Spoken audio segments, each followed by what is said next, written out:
We're back. We're live. 2015 FIBO Expo from the Mutant booth. Big Ron Parlow with another live show. And I got a special guest. They're all special, but this is an old friend of mine. We go way back. Aaron Singerman. What's going on? Thank you for having me, Ron. Blackstone Labs, Prime Nutrition. You know, you've seen it all, done it all in the industry, you know? I guess so. Yeah. I mean, when did we first meet? I think I met you, Ron, in like 2008, 2007. I met PJ first in 2007.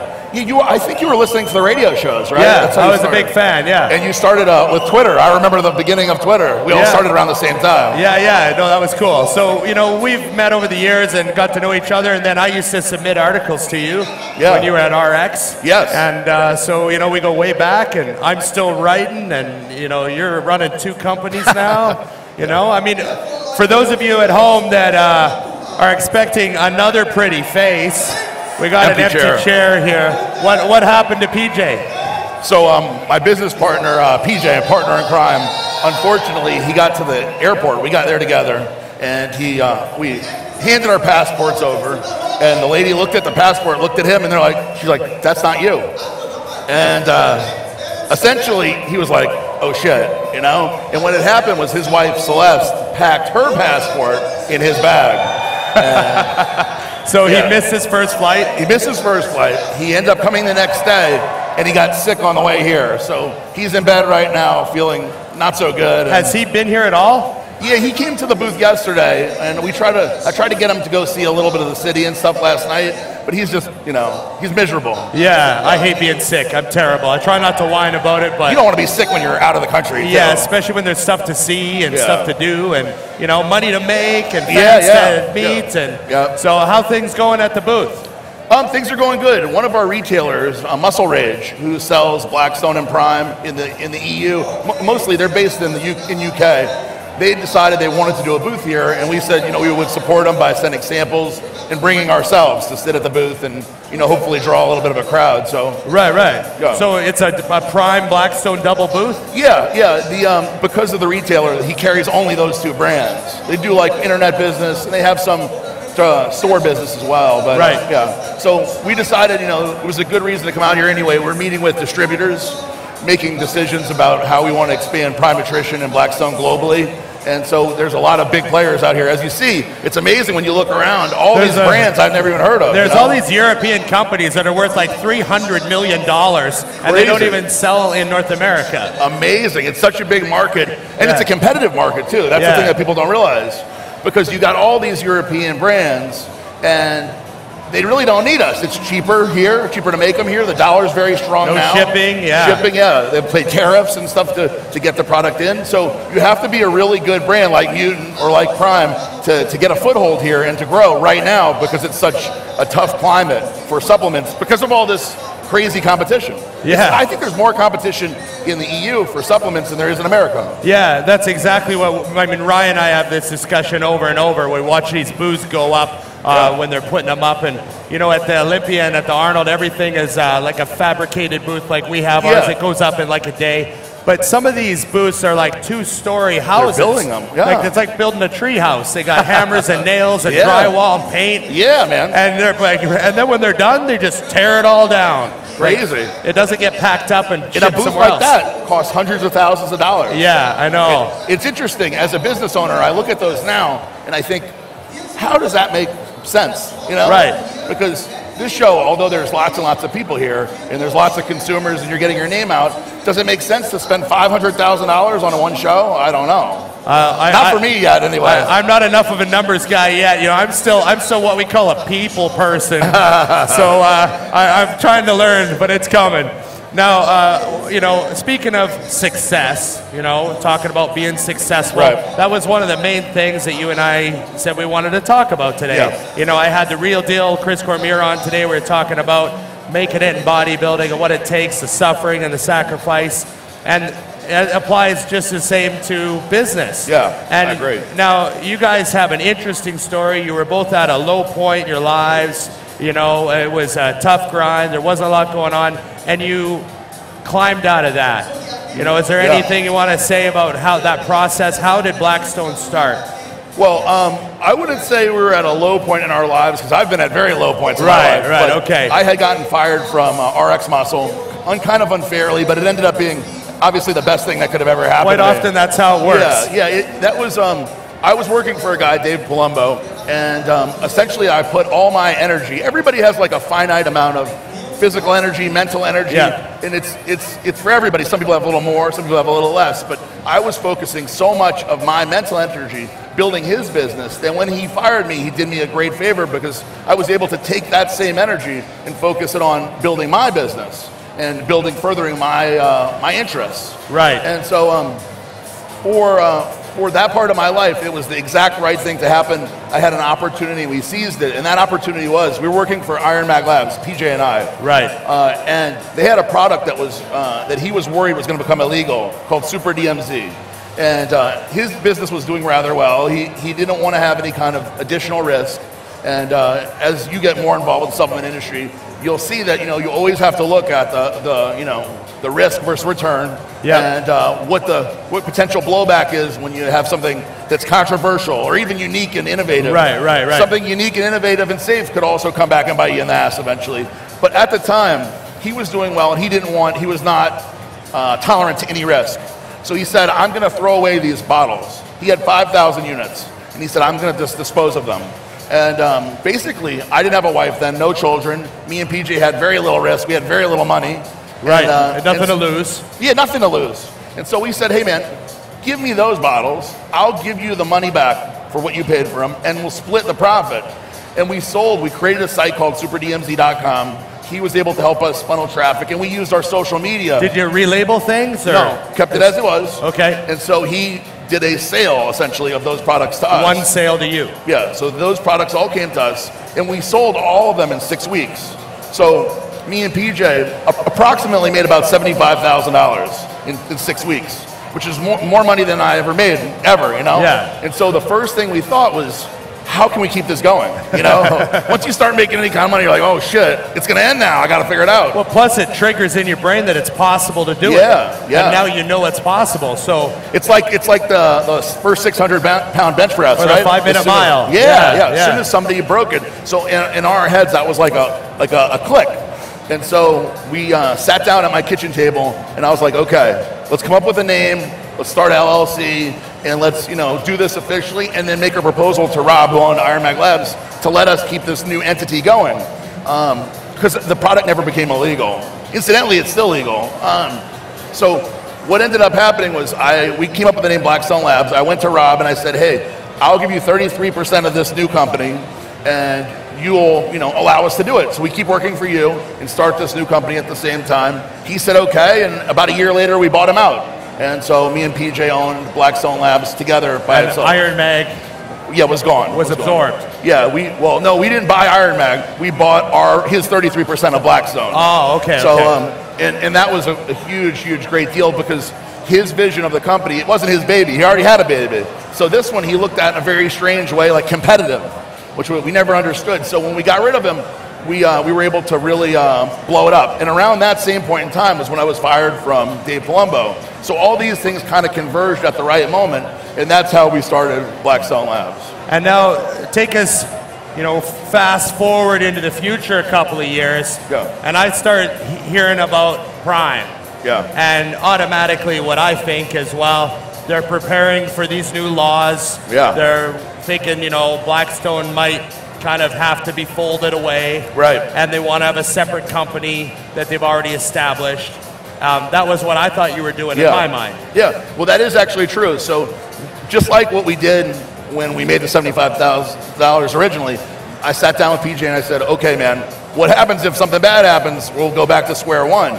So Blackstone has been very successful, and most of our businesses has started anyway as direct business, direct to consumer. Right. So we were able to basically say, what's the next stopgap measure? How do we prevent a disaster, right?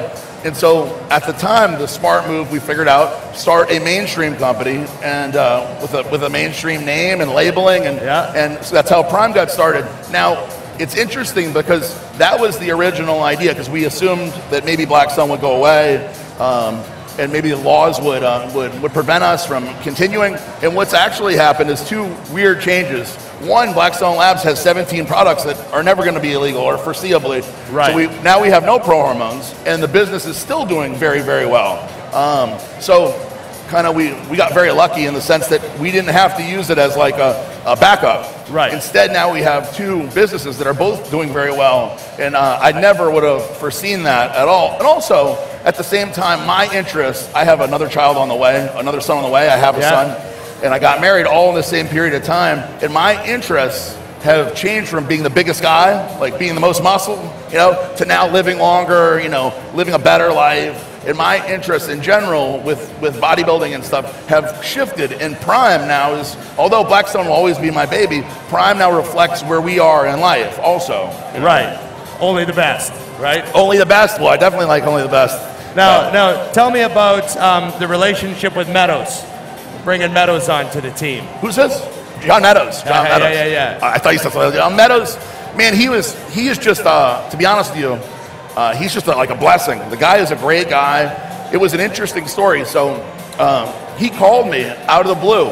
Now we talk on the phone occasionally back before we started doing business, but not all the time. So when he called me, I was excited just because I was like, oh, what is he, you know, always nice to talk to John. He's a very pleasant guy, as you know. Yeah, I know. He's probably one of the nicest, just best human beings in bodybuilding. So I pick up the phone and I was like, hey man, what's up? And he said, Aaron, in my entire life, I've never asked anybody for a job before. He's like, but I'm calling to ask if you would like to have me on the team because I would like to be on the team. And I was like, damn. I was like, whoa, John, you know, we just got Evan Setabani. There's not a lot of money left, right? You know, in the marketing budget for athletes. Well, now. you work for T-shirts. Yeah. Yes. Yes. Look at this guy yelling at us. Hey. Fuad Abiyad heckling. Fuad Abiyad heckling. We get not only the best guests, the best hecklers. The best hecklers. I appreciate that. So I told John that there just wasn't the money in the budget to give him what he deserved. And he said, I don't care. He said, tell me what you can do, and we'll figure something out in the future as the company grows. And I mean, honestly, I was blown away that it meant that much to him to join it. And he said that he talked to his wife, and he thought about it a lot, and he feels like it was destiny for us to come together. And he quickly created our most popular product, Intra MD. He has a new product, Partition MD. He's probably like, if I would say we have an MVP, that's him on Prime Nutrition. Right. He has provided a tremendous amount of everything, you know, from credibility to good ideas to good advice to support. He's just an all-around good guy. He's a real motivating guy as well in such a quiet, subtle way. Yes. You know what I mean? You can have like a really calm, quiet conversation with him, and you wind up fired up. Oh, which yeah. is like a unique quality in someone. I've seen all the John emotions. I've even seen him angry, so I get to see everything. And I got to be honest, he's a really pleasure to work with.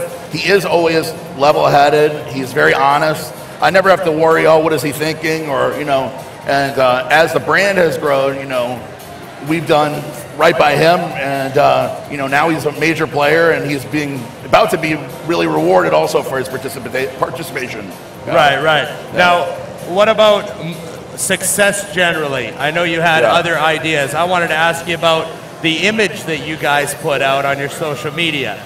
Yeah. You know, it's a unique thing you're doing, but people seem to get a kick out of it. Is that what was the thinking behind it, and did it go the way you expected? Well, I think that in my whole career in bodybuilding, the thing that people either like or don't like about me is that me and PJ are authentic. Right. We're real. You know, I hate when people we're real, but you know. Right. Everyone says they're real. Yeah. Right. Authentic is as they take the shot of their new shoes with their boobs out.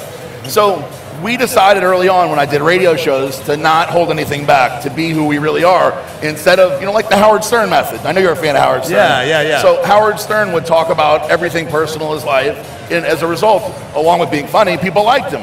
And so we decided very early on to be similar, to tell whatever's going on in our life.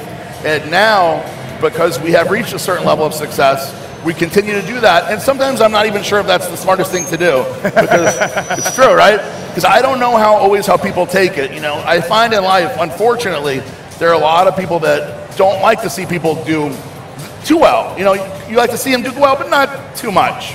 You know? Right. And so now I start to wonder, and I think about it a lot more than PJ thinks about it. I think about it like, man, is this the image we want to portray? You know, do you want, you know, but we've essentially kept it authentic, kept it real. And so sometimes I have second thoughts, and I'm like, is this the smartest thing?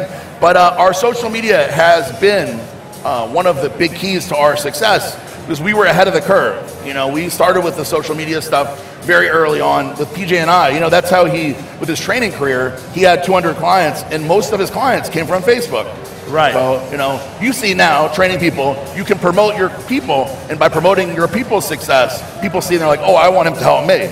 Right, right. That's actually one of the things that has sort of steered me away from the mass training. Like, I used to train a lot more people than I do now. I used to have 50 clients at a time. Yeah. Now I have 15 clients at a time. And one of the reasons I moved away from that is I didn't really like how that industry was going. I wanted to do it a different way, a more subtle, sort of behind the scenes, one-on-one stuff. Sure. So I get why people do that, you know. Well, it's nice to be able to be picky. You know, you're in a good position where you can pick the people that you really like, really want to work with. And like PJ, for example, he still has a bunch of clients, but he doesn't take any money. He picks and chooses. And if somebody is difficult, he says, I'm sorry, I can't do it anymore. Right. So he does it strictly because he likes to do it. And because of that, he is even more successful with it, and even more people be interested, although don't contact him. He's not taking it. I don't want him to. You have to have the bat phone to get a hold of PJ. Yeah. Now, you guys have done a lot of crazy stuff on your Instagram and on your Facebook. I've seen, you know, when you guys were first building Blackstone, you're showing all the pictures of all the piles of parcels that were going out every day, and you were, this is our first warehouse, and you know, and all the goofy stuff you do, like PJ, you know, posted the bloody nose the other day and said you got in a fight. You know, if you remember one clip that you guys did, you know, whether it be him in his leopard underwear in front of a Rolls Royce. That was a good one, yeah. Or do you Ferrari. Right, Ferrari. Yeah. Was there anything that you thought got overwhelming attention that you weren't expecting? Any of those crazy videos you did, or? You know, I would say that a lot of them get good attention. Although, you know, I don't know, the leopard one, we ended up using an ad. Did you see? And it's an MD and flex and everything. So we like that picture so much because it kind of sums up how we have done things. You know, we've done it our own way. There's rules, and people have given me advice, and I love to get advice. I'm always accepted. I process it, and then if it's good, I use it. If it's not, I don't. But in reality, we've done everything how we wanted to do it. And standing in your underwear holding your dogs in front of the Ferrari, as silly as that is, it kind of like exemplifies, you know, doing it your own way, creating success, whichever's personal to you. And although it was silly, people identified with it, thought it was cool, and so we used it in magazines. Does it surprise you? I mean, I know the Howard Stern method of opening up your life to the public. Does it surprise you at all how effective that is? Because it's very effective. I mean, I gotta be honest, everything surprises me. I'm living in like a 24/7 surreal. I do a lot, and I would think, oh, that's a compliment. Like, at least they think I could, even though I wasn't doing shit. You know? Yeah, like, you could do a lot. Yeah, I'd be like, you're not doing shit. Better than like you can't do shit. You know, like you can do it, but you're not. You're not doing anything. Yeah. So when I think about it and I see where we are, I think to myself, how the hell did all this happen? You know, it's hard to trail it back, but there are some keys, and that's what we were talking about before, like some things that I think are important parts to being successful at anything. You know, like in bodybuilding, it also applies, because all these things that can help you be successful in your life and in work, they all apply to bodybuilding, because things like don't procrastinate, right? Everybody, me personally, I'm naturally a procrastinator. And like when you go to the gym, the first thing usually you should do is do the hardest thing first, right? Right. Usually that's, I mean, nowadays people are switching it up, but when I was growing up, people always say squat first. Right. You know, get it out of the way, right? So I live my life like that. I don't procrastinate ever for anything. And to be honest, sometimes that causes problems in my relationship with my wife. Right. I don't stop for anything. So if somebody emails me and says, I need a logo for a contest poster, I stop everything and I do it immediately. And worst case scenario, if we're at dinner or something, I'll make a note to do it as soon as we're done, and my phone will alert me. It's like an alarm and be like, do your thing. Because otherwise, I put stuff off and I never get shit done. So a lot of that can apply to bodybuilding, you know. People want to skip the meal. It's not that important, but it is. One meal could turn into 2 meals, can miss a whole day of eating, before you know it, you know. Over the course of a contest prep, it could be 20 meals. Yeah. And the guy beside you, he didn't skip 20 meals. No. Yeah, and that's the same in business. Yeah, so those stuff like that. Another big thing I believe in is the goals. Writing down goals. You know, Arnold used to visualize the muscle, how he wanted it to be, how he wanted his physique to look, and he would spend time every day imagining how he wanted to look.